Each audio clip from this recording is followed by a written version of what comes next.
ఈ నెల 18వ తారీఖు మా నాయకుడు జగన్మోహన్ రెడ్డి గారు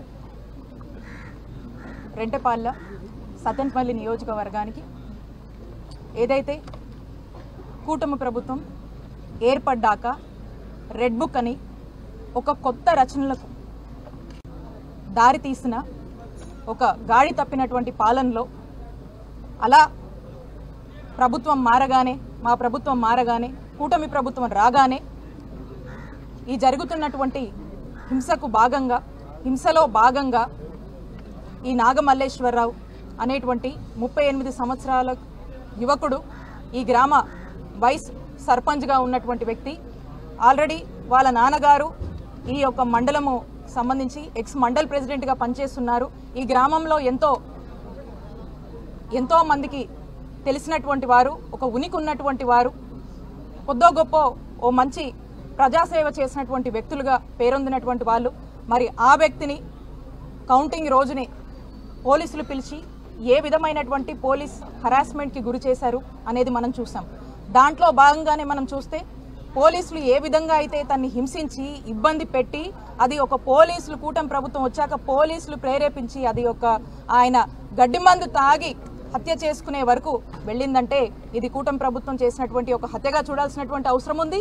పోలీసులు ప్రేరేపించి జరిగినటువంటి ఒక హత్యగా మనం చూడాల్సినటువంటి అవసరం ఉంది. మరి సంవత్సరం అయింది ఈ యొక్క వ్యక్తి చనిపోయి. మరి సంవత్సరం తర్వాత మరి ఈ రోజున వాళ్ళ కుటుంబ సభ్యులందరూ కూడా ఆ అబ్బాయి నాగమల్లేశ్వరరావు గుర్తుగా వారి యొక్క విగ్రహాన్ని ఈ గ్రామంలోనే ఈ ప్రాంత ప్రజల యొక్క ప్రేమల మధ్య, ఈ ప్రాంతం ప్రజల యొక్క మన్ననల మధ్య ఇక్కడ రాజకీయం చేసినటువంటి వ్యక్తిగా అతనికంటూ ఒక గుర్తింపు ఉంది.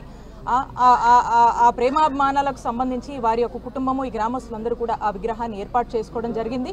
మరి జగన్మోహన్ రెడ్డి గారు ఈ యొక్క కుటుంబాన్ని పరామర్శించి ఈ రెడ్ బుక్ యొక్క రాజ్యాంగం గురించి, ఈ రెడ్ బుక్ పాలన గురించి, రెడ్ బుక్ అరాచకాల గురించి మాట్లాడుతూ మరి అలాగే ఈ యొక్క కుటుంబానికి ఒక ధైర్యాన్ని నింపుతూ వారి యొక్క భరోసాను ఇచ్చేందుకు మరి 18వ తారీఖున సత్తెనపల్లి రాబోతా ఉన్నారు. కాబట్టి అందరూ కూడా చూస్తూ ఉన్నారు రాష్ట్రంలో జరుగుతున్నటువంటి అరాచక పాలనను, రాష్ట్రంలో గాడి తప్పినటువంటి పోలీస్ యంత్రాంగాన్ని చూస్తూ ఉన్నారు.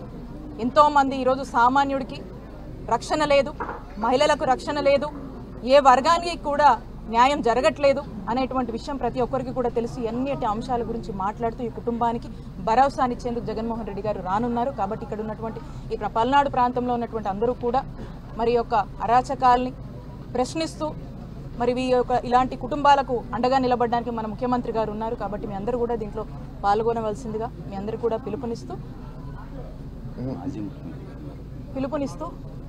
మీ అందరినీ కూడా మరి యొక్క కార్యక్రమంలో పాల్గొనవలసిందిగా కోరుతున్నాం.